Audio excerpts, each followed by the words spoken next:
Bonjour à tous et bienvenue dans Ça passe ou ça cache. Ça va, Coco? Ça va nickel, impeccable. On se retrouve... Oh pardon, je t'ai interrompu déjà pour commencer. Ça commence. On se retrouve... Ça fait une paye qu'on s'est pas vu. C'est vrai, ouais, ça fait quoi, 10 minutes? On va casser un petit peu la magie d'Internet, ça fait 10 minutes. On se retrouve en tout cas aujourd'hui pour parler du deuxième événement qu'il y a eu ce week-end. Le week-end du 20... C'était combien, le 22, je crois? C'est ça, ouais, le week-end du 20. Après AEW Rampage, on a eu la concurrence, la WWE, qui nous a présenté SummerSlam. SummerSlam, c'est le deuxième plus gros show à la WWE de l'année. Il y a WrestleMania qui est le Super Bowl du catch. C'est des événements, c'est un événement qui a lieu dans un stade, qui est avec énormément de public, des chiffres annoncés à plus de 50 000 personnes dans le stade. On en reparlera peut-être de tout ça. Et donc SummerSlam, c'est le pendant été de ça. En fait, c'est important parce que si WrestleMania est un petit peu la fin de la saison, SummerSlam est en réalité un petit peu le début de la saison à la WWE. Et qui va ensuite donner les lignes directrices pour les autres événements que peuvent être Elimination Chamber, comment ça s'appelle, les séries et le Royal Rumble. La seule chose qui a lieu entre les deux, c'est Money in the Bank, qui aide aussi à lancer cette saison. Donc là, on arrive sur un SummerSlam. SummerSlam. T'as oublié Payback. Bref, SummerSlam qui est le retour du public en salle pour la WWE pour les pay-per-view, si je me trompe pas. Je crois pas qu'à Payback il y en avait. Donc le retour du public, donc là dans un stade comme ils aiment bien faire de plus en plus dans un stade de baseball, si je me trompe pas. Parce que c'est un tout petit peu moins grand que les stades de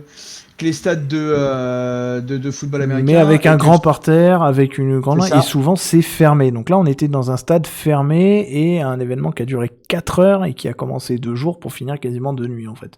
Et ça permet aussi, d'un point de vue pratique, de faire beaucoup d'habillage en écran LED sans avoir à mettre de pyro pour que ce soit impressionnant. Et c'est un sujet dont on va parler aujourd'hui. Donc le but, en fait, de cette séance va être un petit peu différent de la précédente où on a simplement booké, on a parlé.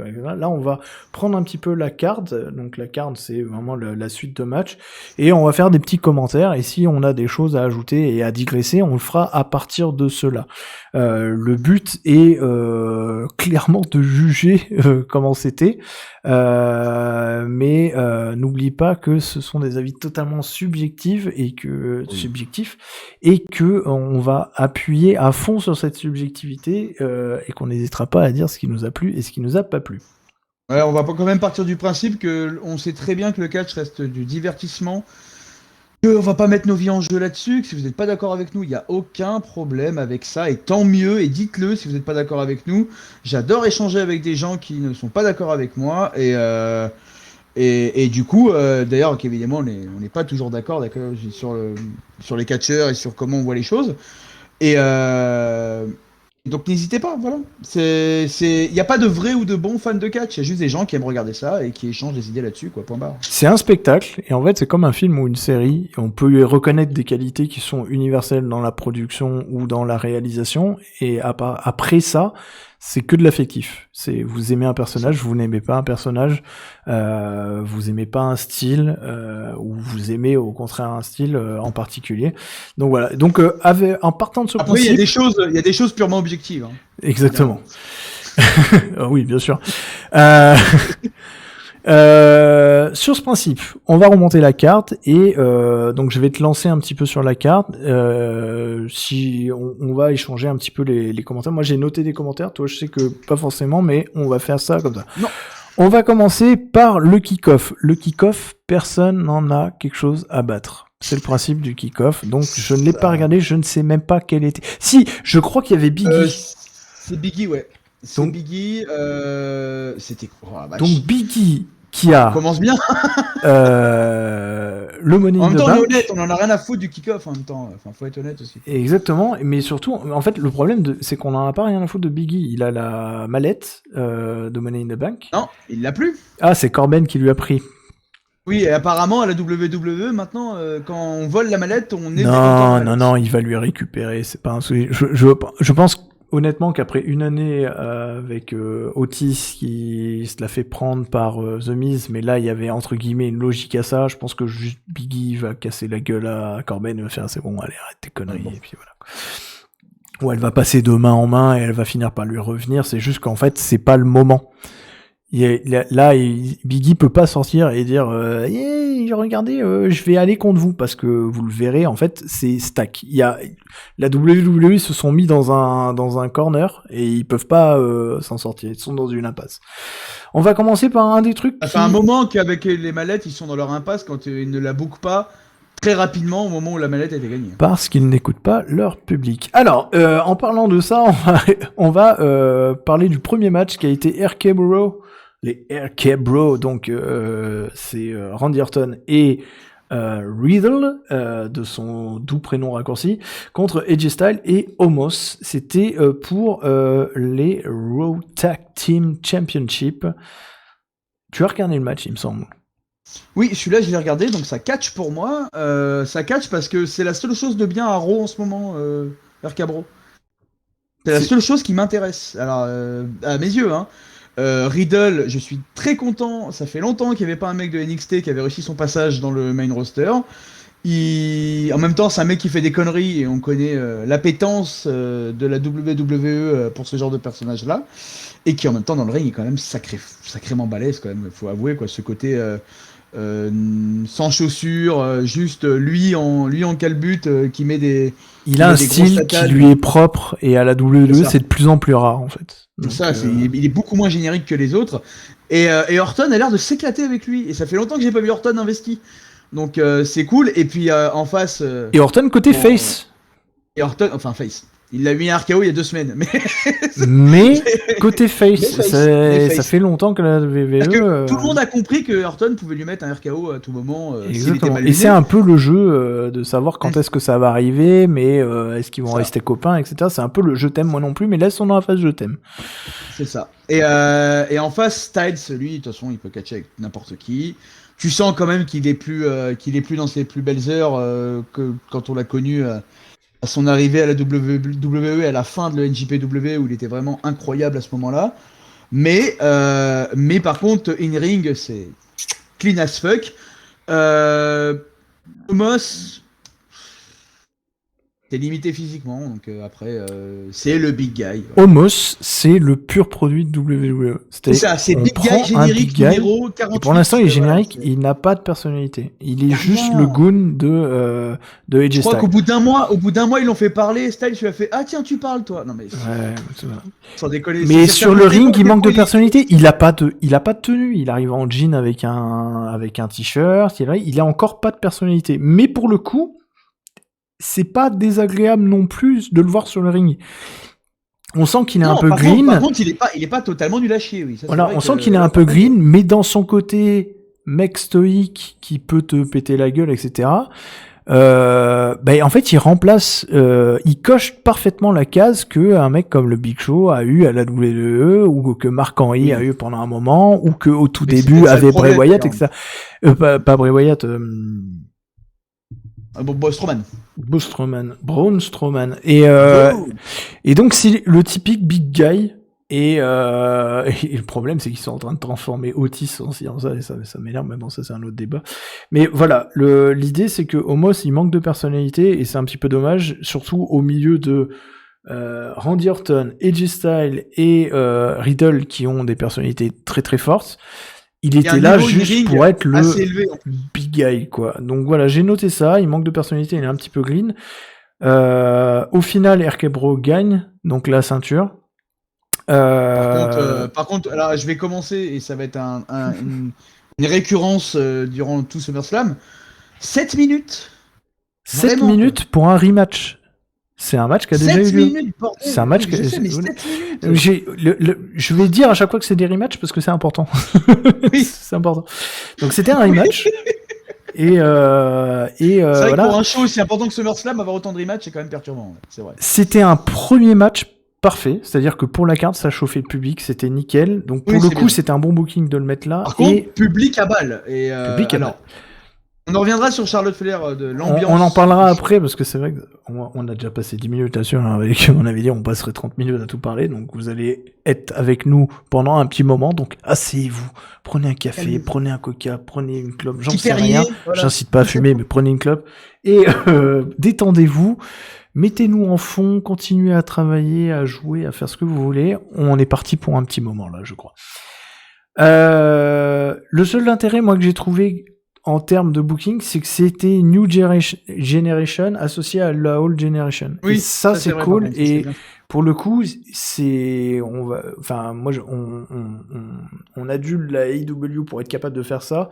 À la WWE, ils ont plus de mal, mais je trouve que typiquement ce match-là, c'est ce que à la WWE faut faire pour créer de nouvelles stars à partir d'anciennes stars ou de stars qui sont encore actives. Ils ont du mal à le faire aussi parce qu'ils ont plus de jeunes catcheurs. Exactement, mais là en l'occurrence c'est réussi et il faut dire quand c'est réussi, voilà. En plus c'était un peu le feel good moment, ils gagnent machin. Là maintenant on sait qu'on va les avoir pendant un moment, etc. Donc c'est cool, ça va continuer à Raw, c'est sympa. Autre match. En 7 minutes, tu fais pas des matchs de légende, quoi. Ça, exactement. Autre match très court aussi de la carte de Raw à la base, Eva Marie et Doudrop contre Alexa Bliss. Déjà, arrêtez de l'appeler Doudrop, c'est un manque de respect pour tout ce qu'elle a fait. Voilà. Alors ça, c'est typique des WWE. C'est une excellente catcheuse. C'est une excellente catcheuse, mais elle est ronde. C'est Doudrop. Je suis désolé d'être grossier. Doudrop, qu'on pourrait traduire en... J'ai même pas envie de la traduire. Ça sonne déjà comme un nom de merde. Le Doudrop, c'est littéralement le colombin qui tombe, quoi. Je crois que c'est ça, quoi. Enfin, voilà, je crois que c'est ça, hein. Donc, bon, vérifier, moi, voilà. Ce match-là, ça passe. J'ai une phrase à dire. Eva Marie ne sait même pas prendre un DDT. Voilà. Qu'est-ce que tu veux rajouter de plus? Bliss est à fond dans son personnage. Et ça, en fait, c'est un truc qu'on peut pas lui enlever. Et le truc, c'est qu'elle vient, elle est à fond. Sauf que, en gros, ce match, c'est l'exemple de une gimmick. Je l'ai noté, alors je vais le lire, je suis désolé, mais je veux pas rater ce que j'ai mis, mais j'ai mis, c'est une gimmick c'est une gimmick à chier avec un catcheur qui est over et qui est à fond dans son truc et qui le fait bien. Et c'est une gimmick à chier avec un catcheur à chier. C'est littéralement ça. C'est Eva Marie, ça n'a pas d'intérêt, on s'en fout. L'intérêt qu'elle vienne, c'était pour que justement, ça soit pas elle qui combatte et c'est elle qui combat. Là. Donc voilà. Et de l'autre côté, t'as Alexa Bliss, que le public adore, qui pour le coup, on lui a donné la tâche difficile de prendre la place d'un autre, fait de la gimmick la plus over pendant un moment à la WWE, et on lui a dit, tiens, fais ça, et la fille, comme elle est corporate, elle a dit ok, et elle a choisi de le faire à fond, alors que c'est pas bien. Donc le match... Par contre, elle est talentueuse dans l'action. Mais elle est à fond, elle est trop bien. Beaucoup plus que dans le ring, d'ailleurs. Moi, j'adore Alexa Bliss, mais le problème, c'est que là, il lui donne un truc où elle peut pas s'exprimer sur le ring. C'est quand même une ancienne championne, d'accord ? Et elle le mérite, je pense qu'elle avait largement le niveau pour le faire, etc. Et c'est un des best heals dans la carte, mais qui n'a pas besoin de ça. C'est la petite peste, elle a pas besoin de faire tout ce délire-là. Est-ce que je peux poser la question? Il y a encore pas besoin. Oui, je t'écoute. Vas-y. Est-ce que Alexa Bliss moche, on considère que c'est une bonne catcheuse ou pas? Alexa Bliss moche, déjà, j'ai envie de te dire, c'est très rare les filles à la WWE qui soient moches parce qu'elles sont recrutées comme ça. Parce que je pense que, alors c'est très réducteur parce que je pense que in-ring elle est pas très forte. On va juste faire un petit erratum par rapport à ça. On n'est pas là pour juger le physique des gens et moi il y a beaucoup de choses. Pas du tout, c'est juste que parce qu'elle a été utilisée comme ça par WWE. Voilà. Parce que WWE met en avant des physiques toujours les mêmes, quoi. La preuve, c'est qu'une lutteuse ronde, il lui trouve un surnom dégueulasse. Exactement. Donc, C'est une compagnie qui associe le catch souvent au bodybuilding et qui veut en fait des corps assez formatés, etc. Qui a même fait une sous-fédération de ça. Exactement. Et qui pendant toute une génération a embauché des filles parce qu'elles ressemblaient à des strippeuses.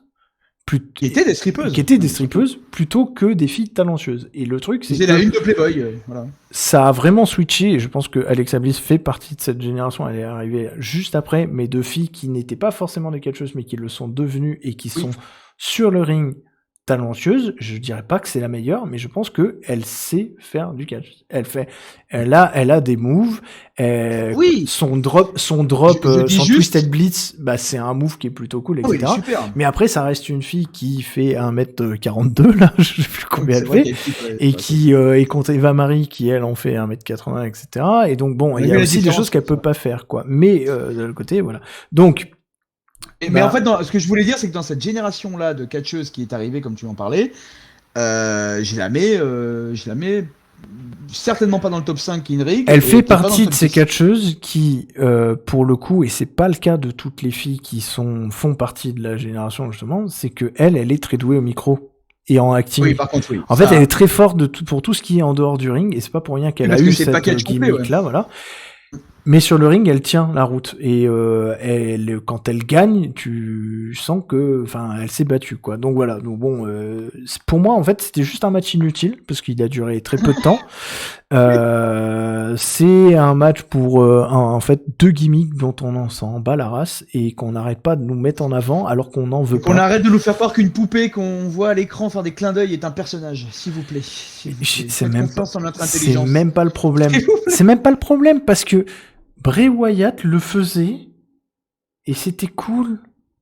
Oui, mais il le faisait avec un quatrième mur, il le faisait dans une bulle, il le faisait dans sa Firefly. Mais donc moi quand j'entends il y a Lily et tout, je m'en fous de Lily, j'ai pas de problème avec Lily en soi. C'est juste que faut arrêter de l'amener et de lui faire cligner de l'œil au bord du ring, d'accord. Mais par contre, faut arrêter de dire c'est Lily qui pose problème. C'est pas Lily qui pose problème. C'est la WWE qui pose problème. C'est le booking, c'est les promos, c'est les machins. Genre, parce que Alexa Bliss, elle a beau être à fond dans ce qu'elle dit, c'est pas elle qui l'écrit, et voilà. Bon, bref, sujet pour une autre fois. Damien Priest versus Sheamus. Pour un Sapas, on a fait quand même pas mal de temps dessus.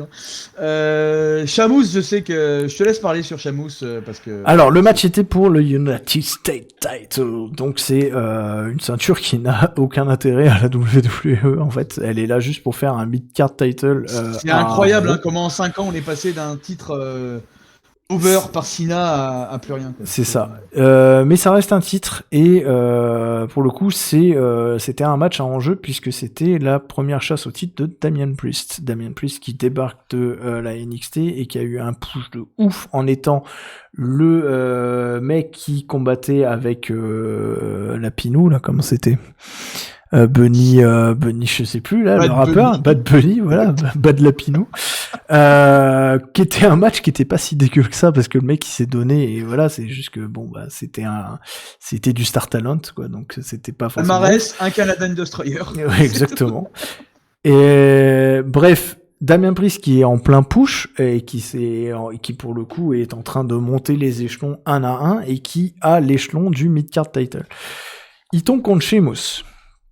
Je vais juste parler du match vite fait.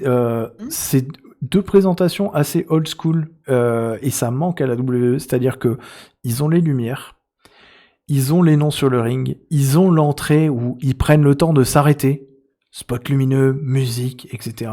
C'est deux thèmes que j'aime bien parce que ça colle bien à l'ambiance, etc. Et ça a manqué énormément puisque la WWE, tu l'as dit tout à l'heure, maintenant c'est laser et incrustation écran chez vous à la maison, mais si vous êtes dans la salle, vous avez rien. Alors que là, en fait, on a deux entrées avec des effets de fumée, de lumière, etc. Et je voulais juste le noter parce que ça joue sur le truc. Ce que je te dis, chez Mousse, j'aime bien aussi parce qu'il y a ce côté, il apparaît avec la musique, il a son cri, etc. Et en fait, Damien Priest, il est un peu dans le même délire. Il rentre, il fait ses mouvements en même temps que la musique, la flèche, ça en nom qui apparaît, etc. Donc c'est... Voilà, c'était à garder en tête dans le sens, pourquoi est-ce que ce match, je vais amener à dire que ça catch? Parce qu'on avait deux opposants qui allaient bien ensemble, il y avait une bonne alchimie, ne serait-ce que déjà dans la présentation. Le public, par contre, lui, il s'en est battu la race, je pense, énormément refroidi par Eva-Marie Ludorov et Alexa Bliss. Public froid, genre sur les entrées, c'est... Voilà, quoi. Donc, j'ai voulu le noter aussi, et ils ont eu cette lourde tâche de réchauffer un petit peu, et là, bon, bah, ça a été old school, etc. On va pas parler forcément du match en lui-même. Damian Priest va gagner, et il a le droit quand même, au moment où il gagne, là, les gens se réveillent. Ça pop un peu, tu vois des gens se lever, etc. Il gagne son premier titre, c'est cool. Par contre, les botches pendant le match, quoi. Damian Priest, il a fait un front flip comme il fait habituel, il court sur les cordes, il appuie sur sur la deuxième corde et il front flip par-dessus et il a manqué de s'éclater la nuque sur le bord du ring et de se tuer. Ça m'a fait peur. Et Sheamus n'a pas pu le rattraper, c'était pas possible en fait. Il l'a tiré vite fait un peu. J'ai vu qu'il l'a un peu essayé de le tirer, de l'amener en arrière dans sa chute, mais voilà, il a manqué de se tuer. Donc le match en lui-même est pas ouf, mais ils ont assuré la baraque pour ce premier titre. Et c'est dommage qu'il y ait eu ce spot où moi j'étais en mode voilà. Et la fin du match, ils ont réussi à faire Big Man qui se tabasse et Sheamus, il a ce côté. Je trouve en fait c'est là où j'aime bien ce personnage, c'est que il a été champion plusieurs fois et de façon totalement légitime. Au moment où il a gagné, ça a été un des plus jeunes champions de la WWE. C'est un physique. Je me rappelle pas comment il a gagné son premier titre quand même. Il l'a gagné. Il a ce côté old school que peut avoir en fait un Randy Orton, et je trouve que pour le coup il s'utilise, même s'il est caricatural dans sa présentation avec son côté irlandais, etc., qui est poussé par la WWE, je trouve qu'en fait il sert son rôle de faire valoir pour les jeunes, et il le fait depuis assez longtemps maintenant. Il a fait cette année, il a fait Ricochet, il a fait Humberto Carrillo, il a fait maintenant Damian Priest. Et le truc, c'est que il peut perdre des matchs, il perd pas de sa prestance entre guillemets. Et donc en fait, il peut recommencer avec un autre et ainsi de suite. Donc voilà. Parce que lui, il était construit avant cette espèce de déjà bien avant la pandémie. Ça fait un petit moment, c'est un vétéran maintenant de la compagnie. Donc son personnage est ancré, et je pense que lui est dans les petits papiers de la compagnie, parce que globalement il a toujours gagné sa gimmick et qu'on lui a très très peu enlevé, quoi. Il était un peu plus Celtic Warrior de temps en temps. Il a une gimmick qui est toute simple en fait, c'est l'écossais, et en fait il se balade du Celtic Warrior un peu traditionnel, etc., qui peut pas faire aujourd'hui puisque c'est Drew McIntyre qui fait ça, qui a cette avec l'écossais, donc il le bascule sur le Dublin Brawler. C'est ça, c'est le Dublin Brawler, c'est le bagarreur, le mec avec sa veste, etc. Moi, ça marche sans être complètement over, c'est juste que je trouve que c'est efficace en fait. C'est pour le coup, c'est très WWE.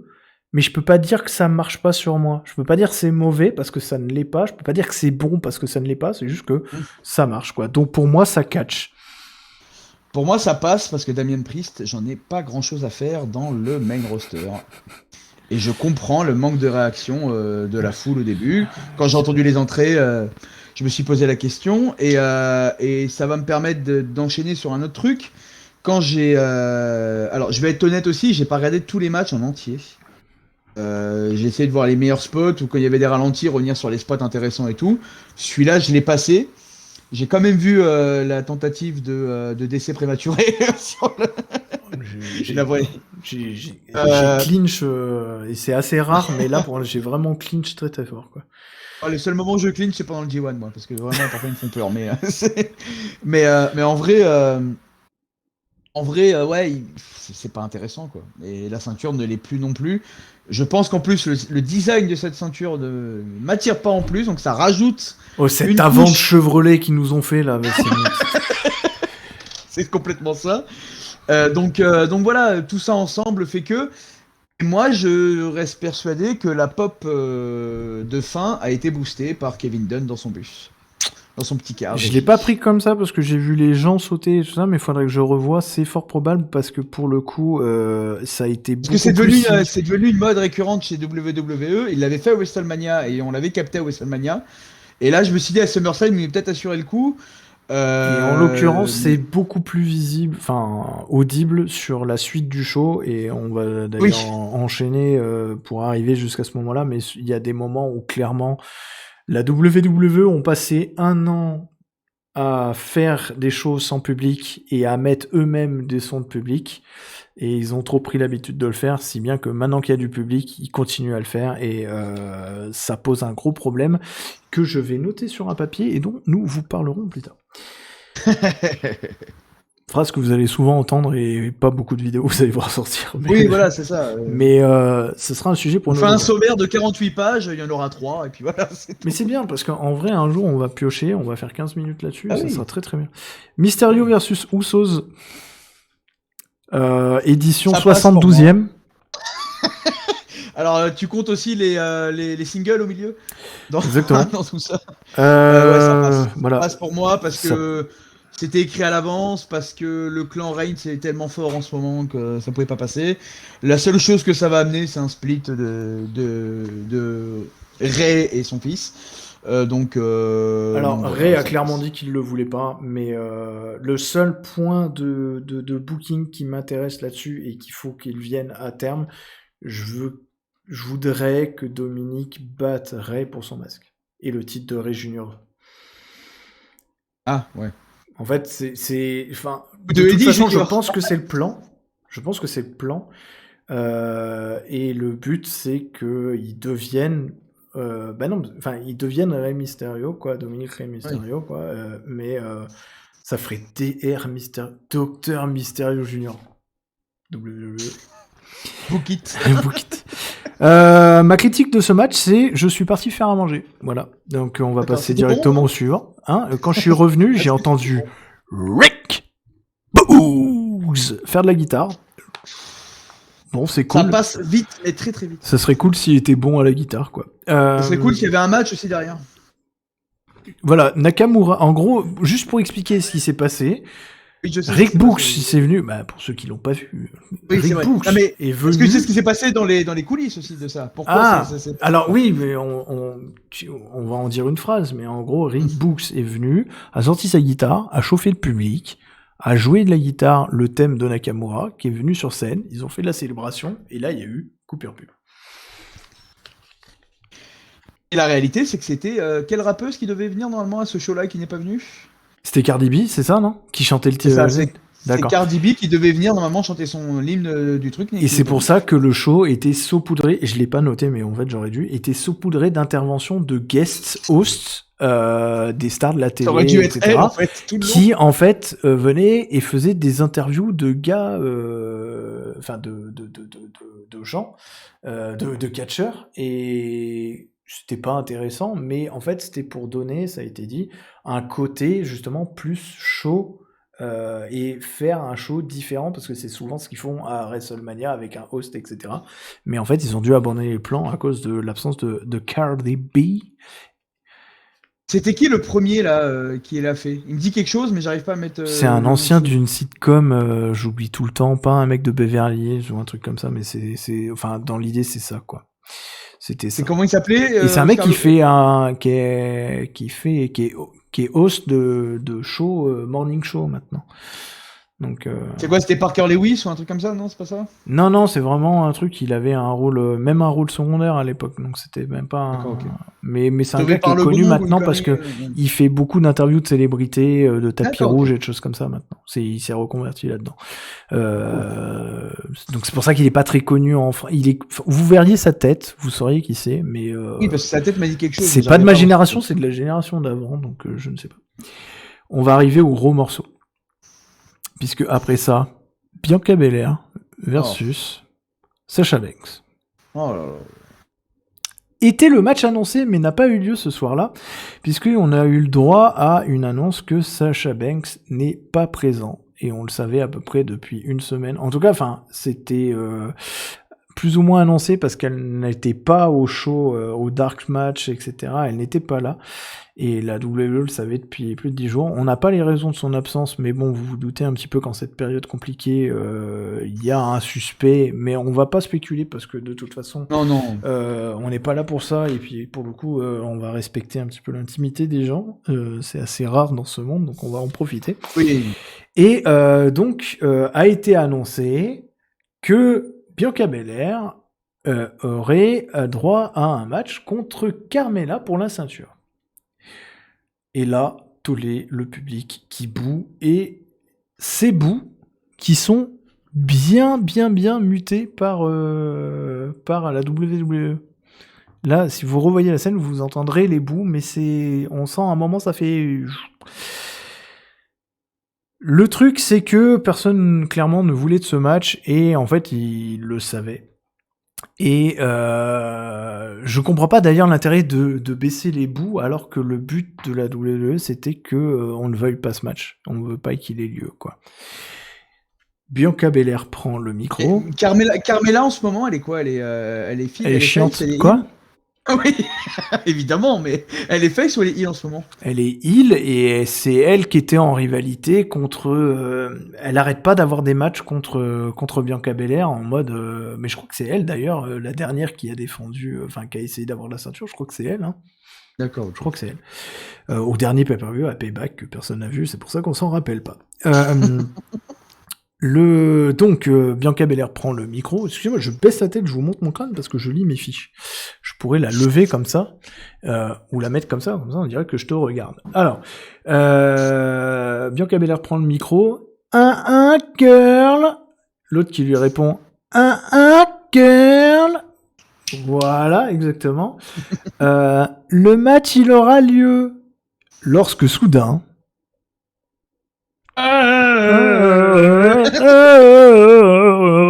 Becky Lynch revient dans la salle et là pour le coup on a un pop de ouf qui je pense même pas a été touché en vrai. Ça non. Voilà, Becky Lynch revient plus en forme que jamais après contre, avoir eu fit un gosse, c'est pour ça qu'elle était partie. Mazel tov. Et elle débarque et elle dit... Alors, elle dit rien, elle casse la gueule à Carmella. Oui, déjà, elle la prend, elle est dans l'escalier, allez, ça dégage.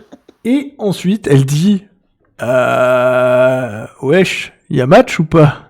Et Carmella, elle fait un girl, y a match. Ok. Et donc, y a match. Et donc, y a match. Y a match. Non, si, je me rappelle, ça fait comme ça. Ça fait comme ça. C'est bon, y a eu match. Ouais. Il y a eu match. Sûr, hein. Il y a eu match. Ça s'est fini un petit peu vite quand même. Becky Lynch mange un lion, puis en met deux, puis Power Slam. Non. Surtout c'est que elle tape dans la main. Oui. Ah oui. Elle présente la main. Elle lui met une tarte. Tac. Lui met une calotte. Et là, elle la chope. Rock bottom, y a pas d'autre nom. C'est un rock bottom qu'elle lui met. C'est pas un rock bottom, hein.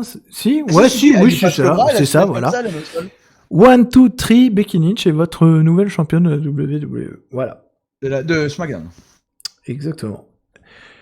Bianca Belair, depuis le Royal Rumble, donc janvier, est présentée comme imbattable, inarrêtable. The next big thing. Elle a battu tout le monde qui était dispo. Ah oui, elle a battu. Elle a cliné le vestiaire, ouais. Elle a battu Rhea Ripley, qui était chaud au moment au Royal Rumble. Elle a battu Bianca Belair. Sasha Banks, excusez-moi, c'est les deux mêmes, donc j'ai le droit de me tromper. Elle a battu Sasha Banks, elle a battu tout le monde. Elle a éclaté tout le monde. Elle a battu Bayley aussi. Elle a soulevé Otis et elle l'a tourné autour du ring, d'accord? Ah oui, c'est vrai, ouais. Ok. Non mais elle est présentée comme the EAST of WWE. Becky Lynch revient et en moins de 30 secondes, elle l'éclate. Quelle horreur. Donc, voilà ce que j'en pense. C'est pas forcément mal de la faire perdre contre Becky Lynch. Le problème, c'est la façon dont c'est fait. Oui. Parce que là, tu viens de la détruire. Là, pour le coup, on peut parler de burying. C'est mort. Elle est buried. Becky Lynch, elle n'a pas gagné en trichant ou quoi que ce soit, comme a pu faire Jeff Hardy contre Karrion Kross. Elle l'a juste éclataxe sans les taxes. Sur un move de merde. Sur un move de merde que Becky Lynch fait jamais. Merde. Enfin bon, bref. Et depuis quand elle a ce move-là, quoi? Si Becky Lynch, elle est pas prête, ne la faites pas combattre. Faites-la revenir et dites. Faites-lui casser la gueule à Carmella et dire 1 Carl, semaine prochaine ou dans 2 semaines, je te prends, je t'éclate. Là, je suis revenu, encore les vergetures, c'est bon. Je reviens, je t'éclate la gueule. Tu montes un programme comme ça. Elle était nulle, celle-là. Elle est pas ouf, celle-là. Ça me fait rire, hein, personnellement, mais elle est pas ouf. Tu la fais revenir, tu crées un programme, et derrière, tu remettras Sasha Banks dedans, ou même, etc. Mais tu fais pas ça. Tu viens... La seule vraie superstar de la NXT qui est en train de cartonner avec le public, avec la WWE, en ce moment dans le main roster, c'est Bianca Belair. Et là, vous venez de la tuer, et vous avez complètement chié dans la colle. La seule chose qui, pour moi, a été... Enfin, en gros, le truc, c'est que... la seule réflexion que j'ai réussi à avoir de tout ça, tellement j'étais choqué, c'est... Becky Lynch a gagné si vite que Goldberg pourra pas faire un stomp sur Lashley. C'est impossible qu'ils en mettent 2 dans le même match. C'est le truc que j'ai pensé. Est-ce qu'on en parle à la fin de la carte ou on en parle tout de suite? Et tu veux la moyenne des matchs ou pas? Parce qu'il y a que 2 matchs au-delà de 20 minutes. Il y a 2 matchs. Sûr qu'avec un match de 4 secondes et demie, la moyenne. Il y a 2 matchs entre 10 et 15 minutes et tout le reste fait moins de 8 minutes. Donc non, le catch n'était pas central dans cet événement, donc dans tous les cas... clairement pas, clairement pas. En tout cas, c'était supposé être le gros événement, et voilà, quoi. Derrière, on a enchaîné sur McIntyre et Jinder Mahal. Je peux dire ce que je pense quand même de Lynch. Non, derrière, on le fait sur, évidemment. Ouais, non, mais Lynch Belair... Je me suis pris la tête avec quelqu'un sur les réseaux là-dessus, qui me soutenait que c'était un bon choix de booking. Pour toutes les raisons que tu as évoquées, non, ça n'en est pas un. Et je vais rajouter quelque chose, c'est que j'ai quand même l'impression que l'édition sonore, ils en ont fait à la fin. Parce qu'il y a quand même une partie de la foule, t'as des plans de caméra sur la fin, oui, mais pas sur la rentrée. Sur la fin, pas sur la rentrée, pas sur l'entrée de Becky Lynch, naturel. Et c'était le plus gros pop de la soirée, d'ailleurs. Je l'ai jamais vu aussi en forme depuis le début de sa carrière. Ah non, mais c'est trop cool qu'elle soit là. Moi, ça fait plaisir. Ça fait un moment qu'elle le tease. Et là, en l'occurrence, il y avait l'occasion de la faire revenir. Je pense que c'était précipité par rapport à ce qui était prévu, mais il y avait moyen de la faire revenir. Mais pourquoi ça aurait été précipité? Ils ont pas de concurrence, la WWE. Il y a pas de raison que ce soit précipité. Alors, ça a été dit que ça n'avait rien à voir à ça, que c'était vraiment par rapport à la... Non, pour le coup, je pense que c'est un autre retour qui est précipité par ça. Oui, celui d'après, d'accord, ok. Et celui-ci, il est précipité par l'absence de Sasha Banks. C'est-à-dire que si on avait eu un match avec Carmella... En fait, ça aurait pu être n'importe qui d'autre que Carmella. Ça aurait peut-être pu passer. Mais le problème, c'est que Carmella, c'est pas catché. Bon. Première nouvelle. En fait, elle est le même discours que tu as tenu avec Alexa Bliss, je le tiens avec Carmella. C'est-à-dire qu'en fait, elle fait le taf. Et c'est pas une diva, mais le problème, c'est que son rôle, c'est une diva. Donc sur le ring, elle agit comme ça. Mais je pense que c'est une fille qui est capable de faire beaucoup plus. Simplement, elle n'en a pas besoin par rapport à son personnage.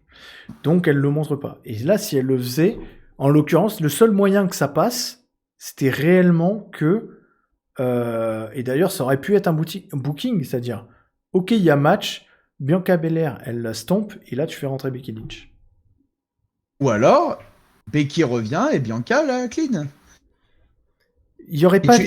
pour moi... Et tu book Becky en mode revenge, je repars de zéro et je remonte les étages. Becky n'aurait pas dû combattre. Elle aurait dû venir, mais elle n'aurait pas dû combattre.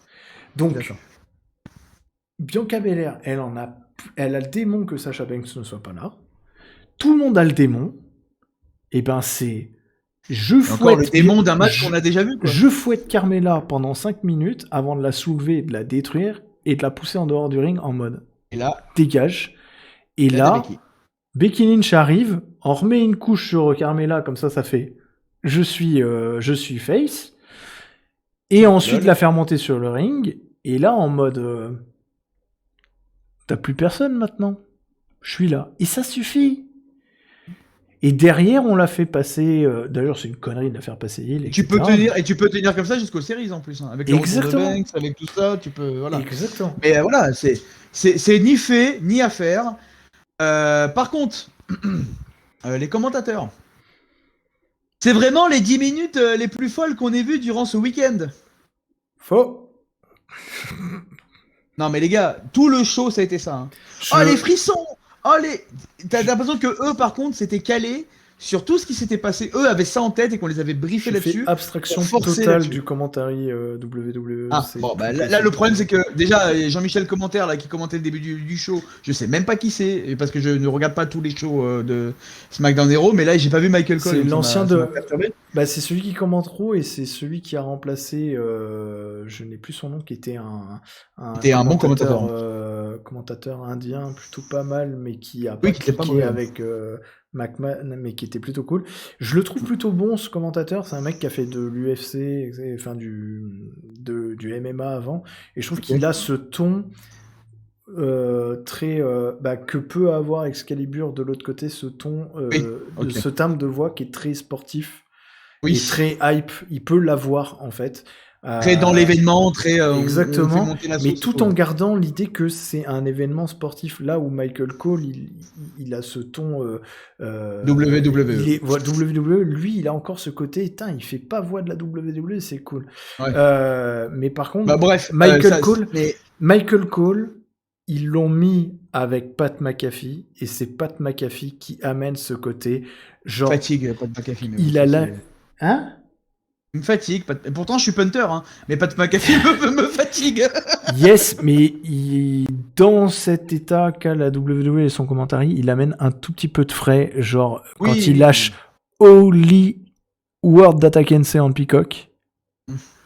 Et il a même dit Word that I can say on the cock Peacock.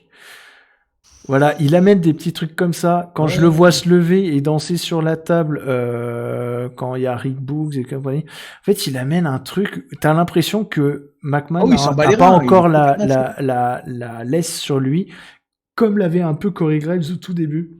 Et c'est cool. Maintenant. Et c'est cool en fait. Donc voilà, c'est la petite aparté commentateur. Et maintenant, on va parler de McIntyre. Si t'en as quelque chose à battre, parce que moi, c'était pas mon cas. Ça passe. On passe directement, on va juste. Quand Heath Ledger, c'est tout ce que j'ai à dire, mais.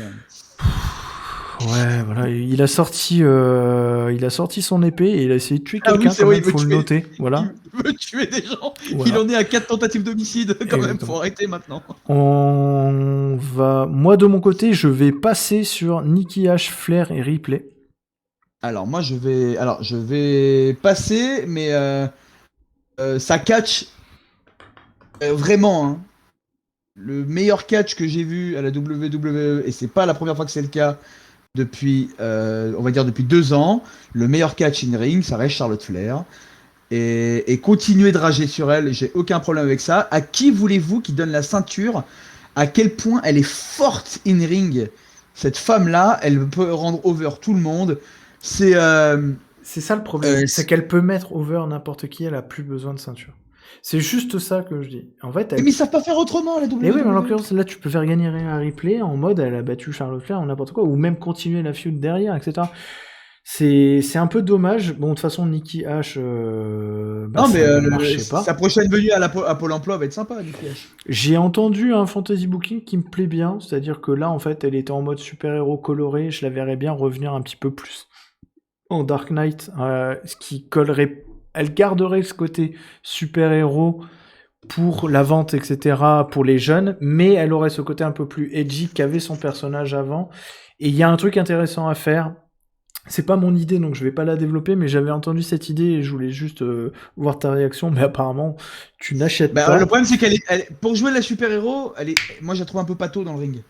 Elle est pas, tu vois, elle vole pas, tu vois. Ouais, mais quand elle fait son côté, elle court de partout, elle machin, et en fait, quand tu veux faire un match court mais plein d'intensité, elle est parfaite pour ça. Et Même 22 à l'heure. Mais à la télé, elle bouge bien. Ouais. Donc en fait, elle a un rôle à faire. En fait, elle a un côté foufou, etc. qui, moi, j'aimais bien parce que justement, elle avait ce côté, elle était pas dans le moule de la WWE. Oui, Et mais là, ce en qui fait, était bien avec sa première faction. oui, et là, en fait, c'est John Cena leader price, quoi, et c'est un peu dommage. Et je veux juste, par contre, le petit truc, je sais pas si tu l'as vu, mais Charlotte Flair était habillée en Thanos pour trop battre classe. un super-héros. Et en parlant de tenue, les oreilles de Dominique Mysterio, plus jamais. Hein. Non, Plus jamais. Je viens d'y penser là, mais plus jamais. Mais donc voilà, Charlotte Flair qui justement, et ça rajoute à ton truc, c'est que c'est la meilleure, quoi. Elle était en tenue Flair classique avec sur son éventail, elle avait les pierres de l'infini, elle était en violet doré. C'est la meilleure. C'était Thanos, et elle est venue pour casser du super-héros, et elle l'a fait, elle a gagné. Donc Charlotte Flair est pour la 74e fois championne de la WWE. 11e fois. Donc plus voilà. que 5 avant de rejoindre papa. Exactement. En fait, alors, si je peux faire bien sûr, on est là pour ça de toute façon. C'est complètement con de compter le nombre de titres gagnés. Ça veut dire qu'il y a autant de défaites. Voilà, c'est juste ça. Exactement. Et c'était... Un règne de 450 jours comme CM Punk est plus impact. Oh merde, j'ai dit son nom dans un show WWE. Mais est beaucoup Hikaru plus Shida a gardé sa ceinture pendant plus d'1 an et quelques. Oxley, pareil. Elle a perdu une seule fois.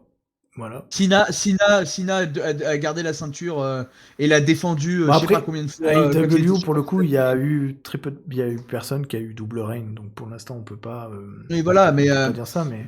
Mais pareil, mais prends Belair. Belair, qu'est-ce qui la crédibilise? C'est parce que pendant 6 mois, pendant 9 mois, même 6 mois, elle a gardé elle a été construite comme je gagne le Rumble, je gagne la ceinture après le Rumble et je garde la ceinture et je cracasse tout le monde. C'est tout.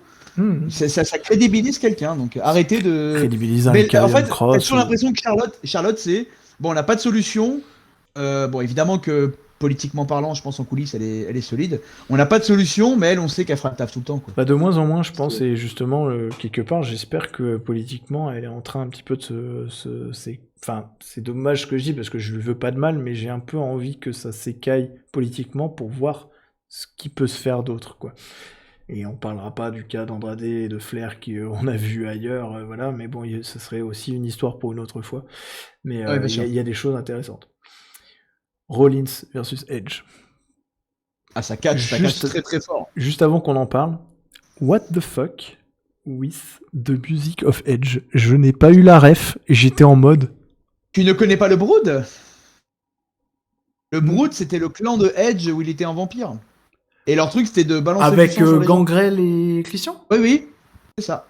Ah ouais, pas connu ça. Et donc là, c'était le thème de ça. C'est ce thème-là. Et c'est particulièrement con de mettre ce thème-là. Non, tout le monde veut le youth. Non, oui, mais non, c'est cool parce que j'ai pop quand il y a eu le vrai.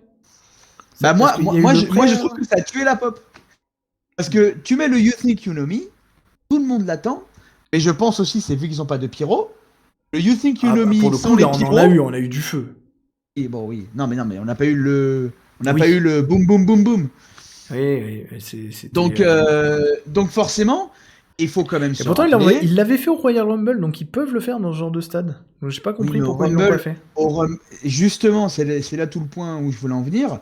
C'est qu'au Rumble, les gens ont encore envie de ressentir ce frisson-là. C'est le dernier grand moment de la WWE, ça.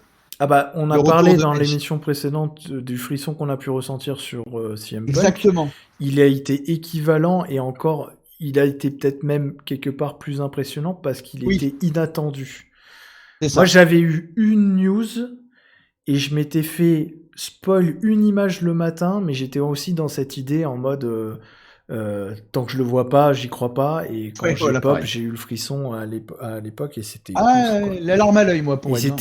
C'était il y a 18 mois. Voilà. Et c'est le dernier grand moment de la WWE, selon moi. Hein. Je peux me... Évidemment, attends, c'était 18 mois ou c'était il y a 2 ans? C'était le Rumble 2020. C'était celui avant la pandémie. Donc c'était 18 mois. C'était pas encore celui d'avant? Non, bah non, c'est 2020. Ah non, t'as raison. Parce que ça amène à Orton, ça amène à The Greatest Match Ever en 2021. Frog Splash Rollins. Rollins qui target à fond le coup de Edge pendant tout le match. Donc Et moi en plus, j'étais ça ce qui est tendu bien, de c'est fou. que en termes de booking à long terme, je me souviens très bien d'une promo de Edge encore inapte à catcher, où Rollins avait dit je m'en bats les couilles, je vais tuer ce mec. Exactement. Ça me fait des rappels à ça, et c'est très bien fait ça pour le coup. Tout le match était construit sur le rappel des promos, au point même que Rollins avait dit qu'il détruirait la famille de Edge, et Edge qui utilise le Grand Slam de sa femme, j'ai oublié son nom, aide-moi, Best Phoenix. Beth Phoenix, pour essayer de battre son adversaire. Je trouvais ça assez génial. Moi, j'aime bien Oui. quand il y a ce petit genre de caveat dans le truc. Et d'ailleurs, si un jour on parle de takeover, Adam Cole, il nous a fait un truc magnifique pendant takeover de ce côté-là, en reprenant le finisher de Britt Baker à la WWE. Oh, ben voilà, maintenant tu m'as donné envie de le voir, takeover. J'avais pas envie, mais là du coup tu m'as donné envie de le voir. Voilà, je mettrai pas plus de détails comme ça, mais voilà, mais en tout cas, takeover, Adam Cole, regardez le match. On parle du takeover 36, pour ceux qui c'est celui qui a eu lieu le lendemain de SummerSlam. Le dernier on revient sur Edge et Rollins. On va essayer de pas trop digresser pour cette fin d'émission. C'était bien. Enfin, je pense que techniquement, c'était le meilleur match de la soirée. C'est le meilleur match de la soirée. Il y a eu un spinning neck breaker de la 2e ou 3e corde de la part de Edge qui était genre ouf. Et cette fin, donc Edge qui gagne par soumission contre. C'est ça qu'on veut. Contre Rollins. C'est une feud. C'est là où il aurait pu gagner le titre. Et en plus, ça fait un rappel à son combat de WrestleMania avec Bryan et Reigns, où ça aurait pu mener au titre à un moment où Bryan vient se joindre à la soumission. Et du coup, ça casse un peu ça. Et c'est là où il était le plus proche de gagner le titre. Et là, ça fait encore un rappel. Le catch, il racontait des histoires. Et Edge, il le fait tellement bien. Et Rollins aussi, le fait tellement bien. Quand on laisse les catcheurs faire leur boulot, et qu'on leur laisse un petit peu de marge sur ce qu'ils doivent et peuvent raconter, ça donne piocher des éléments dans ce qui s'est passé avant, et surtout c'est que techniquement, il n'y a rien qui a acheté du match. Non, c'est pas grandiose. Il n'y a pas eu spécialement. C'est pas grandiose, mais c'est clean as fuck, et voilà.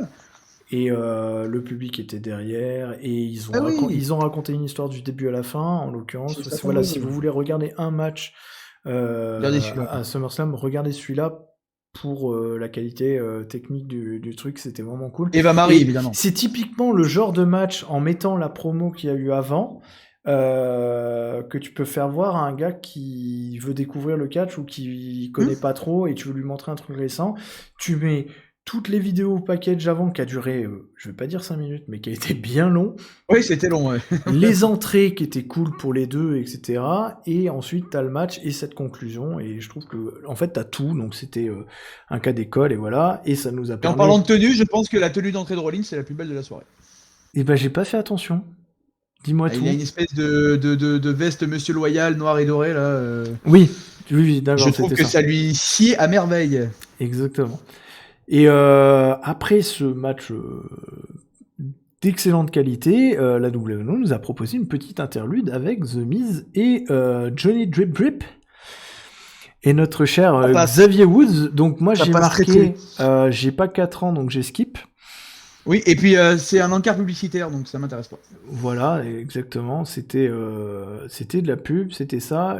Qu'est-ce qu'il y avait comme pub dans ce SummerSlam ? C'est Peacock. Ça, c'est Peacock qui veut ça, parce qu'en fait, ils mettent des pubs pendant Peacock, des pubs pour leur programme, pour leur truc, et c'est comme ça, et ça sera comme ça pour tous les pay-per-view maintenant, depuis que c'est sur Peacock. D'accord. Voilà. Donc j'ai skip, on apprendra 2 jours plus tard que The Miz et John Morrison se sont séparés à Raw. Il est enfin temps pour que John Morrison reprenne un rôle un peu, voilà. Je parlais de chez Moose avant, John Morrison, et ben pour moi c'est un peu ça, c'est les mecs solides, c'est les mecs d'une autre époque, mais foutez-les avec des jeunes, faites-leur...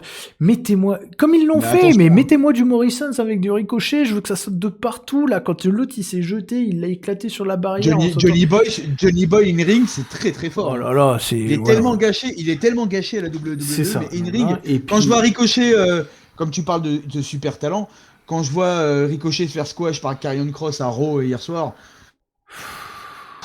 Bordel, on parle de 2 mecs. Attends, c'était Karrion Cross, là, le gladiateur le SM. Oui. D'accord, ok. Oui. On parlera de Raw une autre fois. Bobby Lashley versus Goldberg. Bobby Lashley a 45 ans. Voilà, Goldberg, c'était on a 60. 54. Je veux juste Pourtant, dire, Bobby Lashley a 45 ans. Tapez Bobby Lashley sur Google, Il est si beau. vous connaissez pas. Caché au niveau de ses yeux, vous verrez un Malteser, et ensuite, vous verrez que il est magnifique. Non, mais je veux dire, ce gars-là, voilà, il est entretenu pour un gars de 45 ans. Demain, vous me dites à 45 ans, t'es comme lui, je fais, y a pas de problème. Je signe là, y a pas de truc. Impressionnant. Le match, par contre, lui,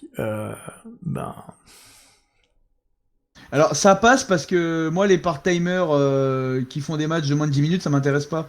On en reparle à la fin du show, mais moi, ça m'intéresse Sauf pas. qu'il y a un gros problème, et c'est pour ça que je veux en parler et m'arrêter 2 secondes. Que Goldberg vienne et mette over Lashley. Très bien. Goldberg, il a ses matchs à faire, il n'y a pas de souci. Il vient, ils ont calé une petite histoire en très peu de temps, mais qui suffisait en mode Lashley a dit du mal de sa famille, alors que... Je trouve que c'est vraiment très forcé, personnellement. C'est très forcé, mais quand tu regardes juste le vidéo package comme moi j'avais fait, parce que j'avais pas regardé les Raw et tout machin, tu te dis ok, c'est cool. Sauf que un match de Goldberg, ça doit pas durer 5 minutes comme c'était, et surtout, et attention, spoiler, mais de toute façon là, déjà, Goldberg, il est sans étincelle, t'avais l'impression... Enfin, oui, il est rentré, il n'y avait pas les étincelles, donc c'est bon, c'est Goldberg Leader Price, j'en ai rien à foutre. À partir du moment où c'est ça, et voilà. Je tiens à dire que ce stream n'est pas sponsorisé, hein, parce que chaque fois que tu le dis, quand même. Goldberg a scellé un coup de canne de MVP 2 secondes après. C'est-à-dire que MVP, il arrive, il fait pouf, Goldberg fait un pas et fait... Et là, il vend la jambe. Toute sa vie, il a vendu la jambe. Goldberg abandonnera le match sur blessure à cause de ce coup, qu'il a scellé 2 minutes plus tard. C'est-à-dire qu'en fait, là, il n'y a pas eu de match. C'est pareil, ça n'a eu aucun intérêt qu'il y ait ce match, puisqu'il n'y a pas eu de match. Moi, ce que je veux, c'est... on en parle ou... Oh, on est sur un match Spear contre Spear. Ils en rêvent depuis des années. Boum, boum, 3 patates, les mecs ils se retrouvent chacun dans leur coin, un dodge, un coup de pied, boum, Spear, match fini. Et ensuite on peut passer au plat de résistance qui, pour le coup, peut être intéressant. Mais là, on viendra au plat de résistance après quoi. Mais bon, là, l'entrée Eco Plus de Goldberg, les promos, enfin le build Eco Plus, le match d'une qualité totalement Eco Plus, c'était le main event et c'était à gerber. C'était de la merde. Ouais, c'était le co-main event du coup parce que derrière. Ah oui, mais c'était quand même voilà, ça a été bien. Oui, c'est le co-main event, c'est les 2 principales ceintures qui sont placées en bout de carte, donc oui, normalement oui. Sachant que ça va build. Je vais dire une phrase que tu as déjà dit ce soir. S'il ne peut pas catcher, ne le faites pas catcher. Exactement. Et en fait, le truc, c'est que voilà mes suspicions par rapport aux news que j'ai, etc. En septembre ou octobre, la WWE retourne en Arabie Saoudite. Je sais déjà ce que tu vas me dire et ça me fait peur. Le match était prévu, il y avait toutes les promos pour que ça se fasse à SummerSlam. Sauf que entre-temps, on a eu la news qu'il y ait l'Arabie Saoudite. Et c'est certainement le prochain pay-per-view. Et le prince saoudien, il aime beaucoup Goldberg. Et le prince saoudien, il aime beaucoup Goldberg. Donc, qu'est-ce qui va se passer ? Eh ben, on fait un finish WWE des plus classiques avec le forcing dont tu as parlé, puisque, en gros, Goldberg abandonne. Il abandonne, c'est même pas il se fait soumettre ou quoi que ce soit, c'est il abandonne sur blessure. S'il abandonne, ou c'est l'arbitre? Non, il abandonne, il est dans les cordes et il fait non, et l'arbitre il fait non, c'est bon, il peut plus et tout machin. Donc c'est Goldberg qui abandonne. Et là, ça énerve Lashley qui lui fait ses bazars. Ça énerve le fils de Goldberg qui passe la barricade, monte sur le ring et se fait choper par Lashley avec un MVP qui fait On pouvait pas savoir c'était lui. Nous, on a vu un mec sur le ring, on lui a pété la gueule. Donc, mais pardon, c'était ton fils, pardon. Donc voilà ce qui se passe. Et ça, ce que je vous dis, c'est pas une news, c'est un fantasy booking. Mais en gros, ce qui se passe, c'est que dans la semaine, il y a eu un call de l'Arabie Saoudite. Il fait, on fait un show, mais nous, Goldberg, on aimerait bien. Ah, qu'est-ce qu'on peut lui faire comme histoire, Vince? On lui fait perdre le match et on relance la truc pour le refaire la fois d'après. Et donc, dans le prochain pay-per-view en Arabie Saoudite, on refait exactement le même match. Et là, va y avoir match. J'aurais pas dû faire cette voix. Mais voilà, en gros, ce qui va se passer. Lashley m'emmerde déjà un petit peu. Alors, on va dire que Lashley MVP en promo, c'est pas dégueu. Lashley in-ring, ça n'a jamais été monstrueux. C'est juste un big guy qui se conduit comme un big guy. Alors, si en plus le big guy ne peut même pas prouver qu'il est costaud et qu'il est capable de battre une ancienne gloire qui a déjà perdu contre Drew McIntyre en plus. Donc en théorie, dans la hiérarchie, il est en dessous le mettre de contre Drew. personne, c'est qu'une question de booking, parce que c'est toujours pareil. Lashley en champion, ça marche. Il y a combien de combats par an, Goldberg, contractuellement avec la WWE? C'est 2. Il y a eu le premier, là, c'est ça? Drew, c'était cette année ou c'était l'an dernier? C'était en début d'année. C'était WrestleMania ou c'était...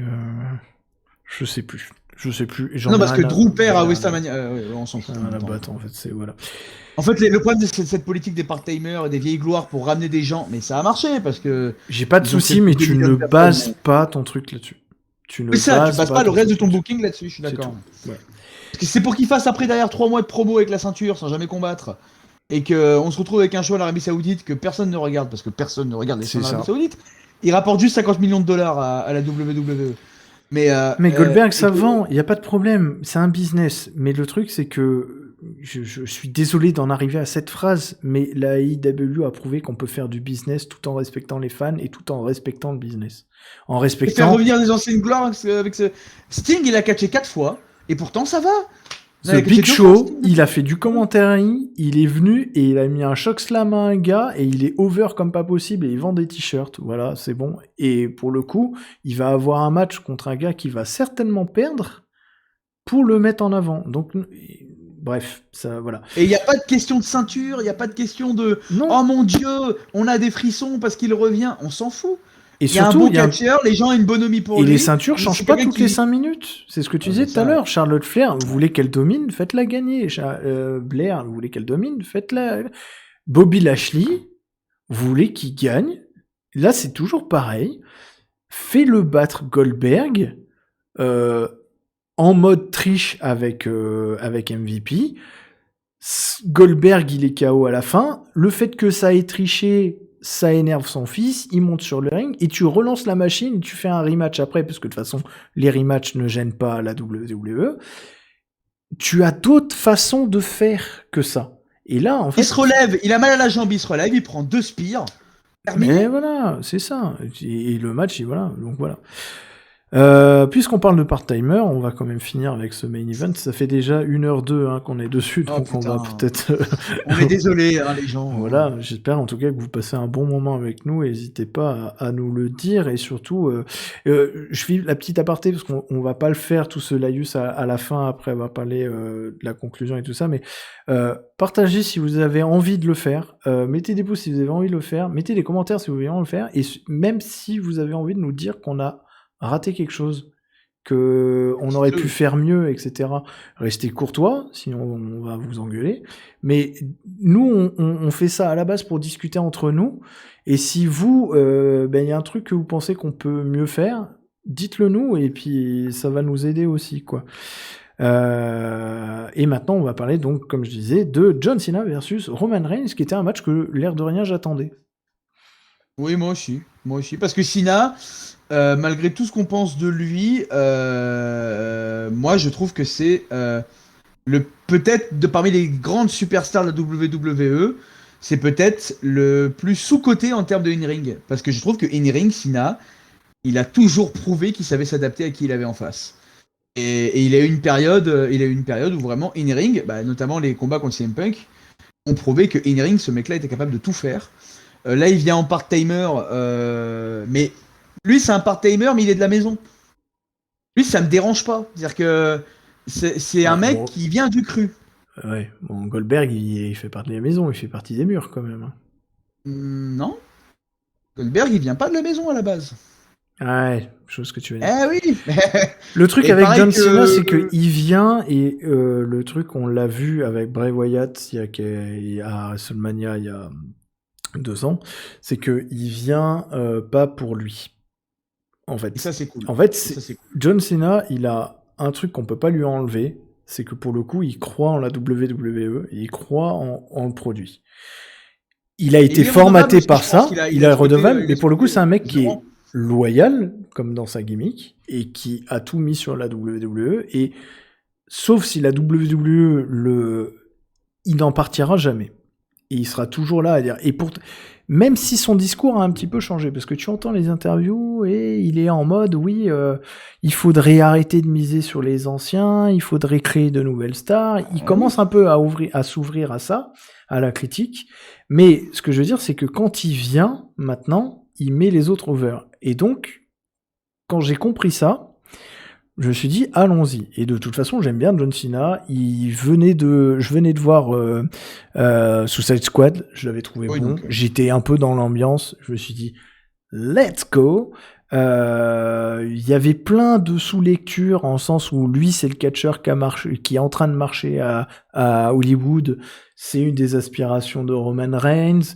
Roman Reigns, c'est le good guy qui avait été poussé comme le futur John Cena et qui pour le coup a eu les balls de faire le switch et passer en heel, ce que John Cena n'avait pas fait. Il y avait plein de sous-lectures comme ça qui faisaient que c'était intéressant. Ces deux catcheurs qui, techniquement sur le ring, sont considérés par les fans,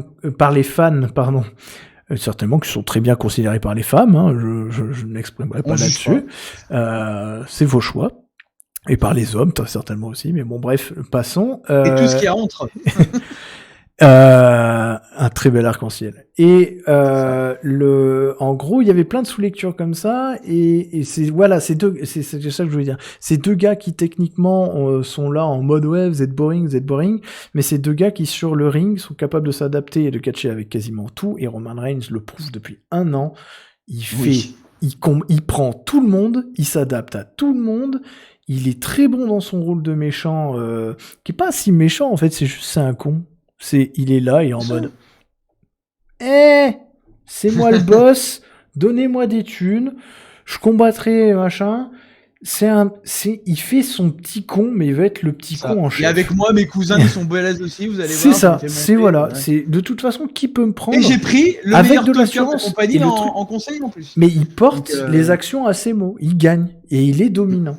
Et là, on amène John Cena, qui est quand même un mec, c'était le Charlotte Flair il y a quelques années, il revient, on doit passer la ceinture, on le donne à John Cena. Bon bref, c'était un peu ça. Et il revient et il est en mode non, t'as gros. Donc les promos exceptionnels, les promos qui balancent du CM Punk, du balance du toi tu aimes coucher en missionnaire parce que tu es boring. C'était débile. Lui il a le droit. Mais c'était bien parce que c'était John Cena et le truc c'est que Roman Reigns maintenant il a le droit, il peut faire ça. Ça marche aussi. Oui, voilà. Mais tu te rends compte quand même que c'est une exception chez eux. Oui, tout ça pour dire qu'en fait, c'était pour moi, le meilleur build-up de SummerSlam. C'est-à-dire qu'en fait, c'était le match pour lequel, avec, il y avait Edge et Rollins, et il y avait ce match-là. C'était les build-up, c'était les matchs où l'histoire a été cool et on voulait qu'il se passe un truc. Le match en lui-même, John Cena, il avait pas catché depuis un bon moment, mais il a fait son truc. Il a des bons restes quand même. Hein. Gros table spot quand même. Oui, c'est vrai. On a vu de la soumission, on a vu de tout, etc. Reigns, c'est ce que j'ai mis très fort dans cette gimmick, et poussé par le côté never give up de Cena. Donc on a retrouvé un petit peu cette ambiance qu'il y avait dans le Last Man Standing match, qu'il y avait avec KO, en mode ils veulent pas abandonner, tu vois. Donc il y avait un peu ça, alors que le match était plus court, mais je trouvais que la durée était plutôt bien. On a vu un beau AA de la deuxième corde qui était pas forcément et qui n'a pas suffi. Et Nous disions John Cena, le match était cool, on a vu un AA du haut de la deuxième corne et on a vu quelque chose qu'on voit de plus en plus dans les matchs et qu'on a vu à l'époque de notamment Cena The Rock, et j'ai bien aimé un petit peu le rappel, c'est Cena qui n'arrive pas à gagner avec ses moves et qui commence à pomper dans les moves de l'autre. Sauf qu'à chaque fois qu'il fait ça, il perd. Ah oui, c'est vrai. Bien vu. Chaque fois il fait ça, il perd. Et là, en l'occurrence, il s'est mis en position pour un Spear ou un Superman Punch, et il s'est fait contrer, il a perdu, etc. On savait qu'il allait perdre, puisque de toute façon, la stipulation, c'était Roman Reigns quitte la WWE si jamais il perdait. Donc, c'était sûr qu'il allait gagner. La question, c'était comment. Et... de la bonne façon, il a gagné clean au final. Hein. Ouais, il a gagné clean. Je pense que le match était en fait ce qu'il devait être. Moi, c'est un peu ma conclusion sur ce match. C'est ça. Par contre, ça reste quand même pas génial in-ring, mais par contre, l'enchaînement de Reigns, en spectacle, il commence à s'énerver. En fait, les gimmicks de Reigns qu'on peut reprocher un petit peu d'avoir les mêmes gimmicks que les gimmicks de Cena, tu sais, c'est Superman Punch, enfin souplesse, Superman Punch, Spear. Ces gimmicks-là fonctionnent à merveille en fait. Et je trouve qu'elle fonctionne mieux en heel maintenant qu'avant. Parce qu'avant, ça faisait comme John Cena, ça faisait le côté forcé, alors que là, en fait, ça veut dire que maintenant qu'il est plus poussé par la WWE pour être le babyface, il fait encore ça. Ça veut dire que pour moi, ces moves maintenant commencent à rentrer réellement dans son identité, là où avant, ça rentrait dans la gimmick qu'on lui avait donnée, tu vois. Donc je trouve que ça marche plutôt bien. On va enchaîner assez rapidement pour dire, bah voilà, je pense que ce match-là, ça catch, même si c'était pas le. Oh oui, ça catch. Oui, ça catch. Et donc l'événement, le second événement de la soirée, c'est Brock Lesnar qui débarque, comme je disais, en cosplay de Dean Ambrose. J'ai essayé de faire la guitare comme Becky Lynch, mais c'est pas C'était, voilà. Donc Brock Lesnar rentre sur le ring après que Roman Reigns ait gagné. Ça se regarde. Roman Reigns fuit le ring. Fin du show. Donc on sait que l'Arabie Saoudite arrive très vite et il y a Brock Lesnar qui vient de revenir, donc il y a certainement un match qui est dans les... Voilà. Est-ce qu'il est revenu par rapport en réponse à CM Punk? On le saura jamais. Est-ce qu'il est venu en réponse à l'Arabie Saoudite? Ça, on va certainement le savoir. Il est fort probable que oui. Il fallait de toute façon qu'il y ait un truc qui se fasse. Il fallait qu'il y ait ce truc-là. Et voilà quoi, t'avais l'impression qu'il était pas prêt parce qu'il ressemblait pas à Brock Lesnar quoi. Enfin, je veux dire, il avait de la barbe, il avait un carrogan, il avait une machin, un man buns. Je peux pas me fier au look parce qu'il a toujours eu des looks genre je m'en bats les couilles, je suis un homme des bois et je viens quand je veux. Donc là, je pense qu'il a débarqué en j'ai dit qu'il était en cosplay de Dean Ambrose puisqu'il a débarqué en jean avec une ceinture et un Marcel noir et c'était Dean Ambrose du début à la fin. Donc après que le shit il arrive juste après. Voilà. La foule qui descend. Non mais en vrai de la même manière que je me bats les couilles pour rester trivial de Goldberg, je ne comprends pas. Alors là par contre, là, ma main a coupé qu'il y a eu de l'édition sonore. Ouais, c'était sûr. C'est sûr. Je n'ai pas vu autant de folie dans les gradins que ce que j'ai entendu. Surtout qu'il a réellement manqué 5 minutes parce qu'en fait, Brock Lesnar, après que la vidéo soit coupée, a suplex City John Cena qui était toujours sur le ring. Donc c'est-à-dire, il est venu, il a fait ses suplex, etc. Donc ça fait, il vient même pas pour être le nouveau face qui va se battre contre Roman Reigns. Il vient juste pour être Brock Lesnar. C'est pour ça que je dis, en fait, il y avait un côté, il avait pas l'image de Brock Lesnar, il a pas eu la présentation de Brock Lesnar, et il est venu juste pour faire Brock Lesnar. Donc, ça sent le match vite fait. Enfin, le chéquier est sorti en disant, il y a l'Arabie Saoudite, reviens, fais ton match. Dans le football, on appelle ça un panic buy. Tu sais, c'est quand t'es en fin de mercato, tu sais pas quoi acheter, et t'achètes vite un truc cher. Non, mais je pense que c'était prévu. Alors, apparemment, c'était prévu pour WrestleMania en 2023. Ce match. Donc 23, je pense que 2023. Donc, 2022, ça serait plutôt The Rock puisque c'est à Hollywood. Et voilà, et donc 2023, mais apparemment vu que ça sera pas à Hollywood, bon bref, il y a plein d'histoires comme ça. Bref. Panic button, appelle Brock Lesnar, etc. Ce retour de Brock Lesnar n'a un intérêt que si Roman Reigns gagne clean. Si Roman Reigns gagne clean, il sera indisputable. Parce que là, il a gagné des matchs en trichant un peu, il a gagné des matchs avec l'aide des Usos. S'il gagne, même en Arabie Saoudite, contre Brock Lesnar, même au bout de 20 minutes, ou j'en sais rien, il sera non. finalement Lesnar, faut pas le faire catcher 20 minutes. Hein. Bah, c'est ce qu'il avait fait contre Daniel Bryan, mais bon, c'est Lesnar avec des gens plus petits, c'est génial, avec des gens de sa taille, et ça, voilà. Je vais, est-ce que tu veux conclure sur SummerSlam?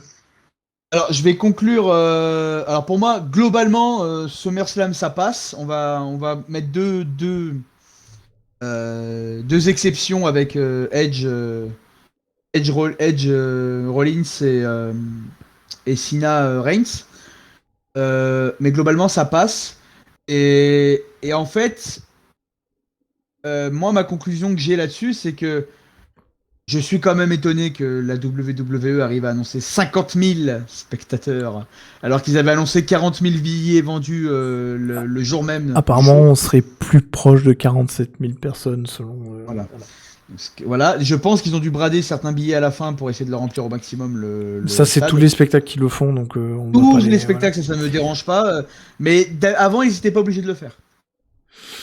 Maintenant, ils sont quand même obligés pour remplir le stade. Ils l'ont pas rempli.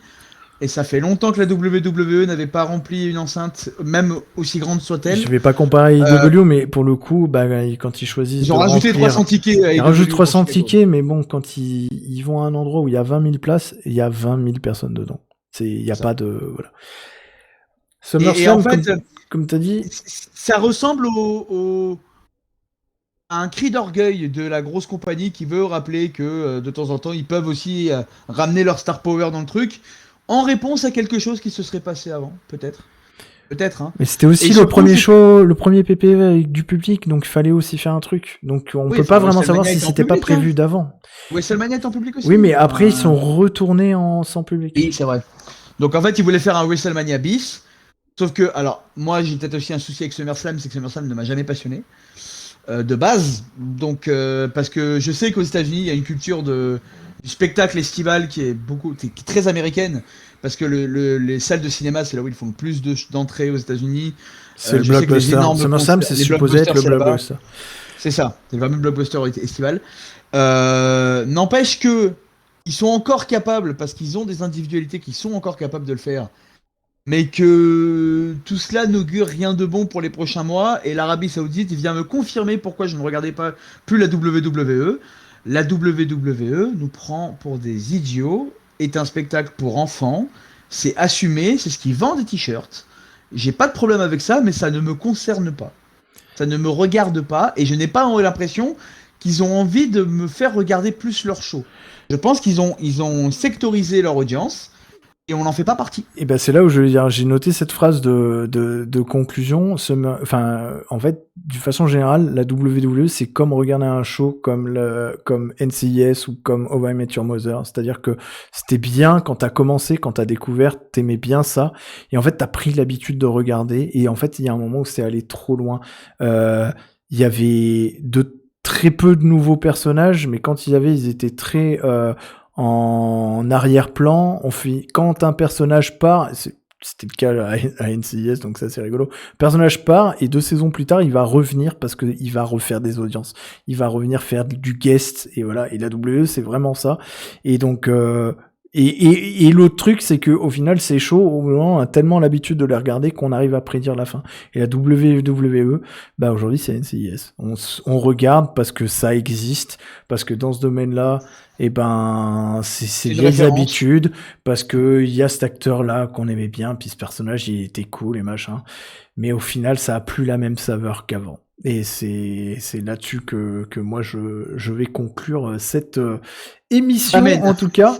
On va s'interrompre ici puisque ça fait 1h20. Je vous remercie à tous ceux qui sont allés jusqu'au bout. Comme on l'a dit tout à l'heure, partagez, commentez, en tout cas si vous le voulez.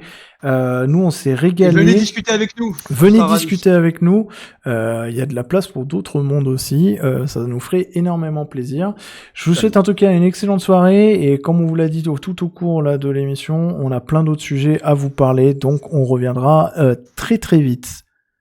Ciao ciao.